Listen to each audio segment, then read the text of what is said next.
একটা ছেলের লেখা তার মৃত বাবার উদ্দেশ্যে চিঠি। বাবা, তুমি মারা যাওয়ার পর আমি একবারও কাঁদিনি, কারণ সবাই বলছিল তুমি ছেলে মানুষ না, শক্ত হও। আর আমি তো সেই শক্ত ছেলেটাই হয়ে গেলাম, যার চোখে কান্না আসে না, কিন্তু বুকটা ফাঁকা হয়ে গেছে। বাবা, তুমি কি জানো, তোমার মৃত্যুর পর আমার মেয়েও চলে গেল। হ্যাঁ, একটা ছোট্ট মুখ, যে একদিন বাবা বলার আগেই চিরতরে চোখ বন্ধ করে দিল। আমি তাকিয়েছিলাম, একবারও চিৎকার করিনি, কারণ আমি তখনও শক্ত হয়ে আছি।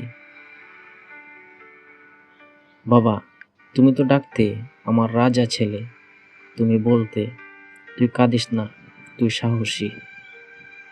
কিন্তু বাবা, এখন আমি সাহসী না, আমি শুধু একটা ভাঙ্গা মানুষ, যে নিজের মেয়ের নাম শুনলেই কেঁপে ওঠে। রাজকুমারী,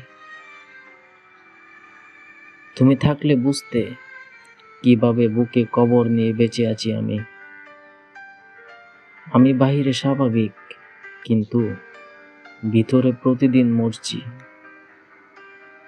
বাবা, আমি শুধু বলতে চাই, যদি তুমি কখনো আমার স্বপ্নে আসো, আমার মেয়েটাকে একটু কুলে নিও। বলো তোর বাবা তোকে এখনো খুঁজে ফিরে, আর নিজেকে দোষ দেয় তোকে বাঁচাতে না পারার জন্য। বাবা, তুমি না থাকলেও আমি এখনো তোমাকে দেখে চলি। তুমি আর আমার মেয়ে দুজনে আকাশের তারা হয়ে গেছো। আমি শুধু ভাবি, এই দুনিয়ায় আমি আছি, কিন্তু আমার হৃদয়ে ওটা তো তোমাদের কাছেই রয়ে গেছে। ভালোবাসি বাবা, ভালোবাসি মেয়ে, আর কষ্ট নিয়ে বেঁচে আছি, কারণ মরারও সময় পাই না।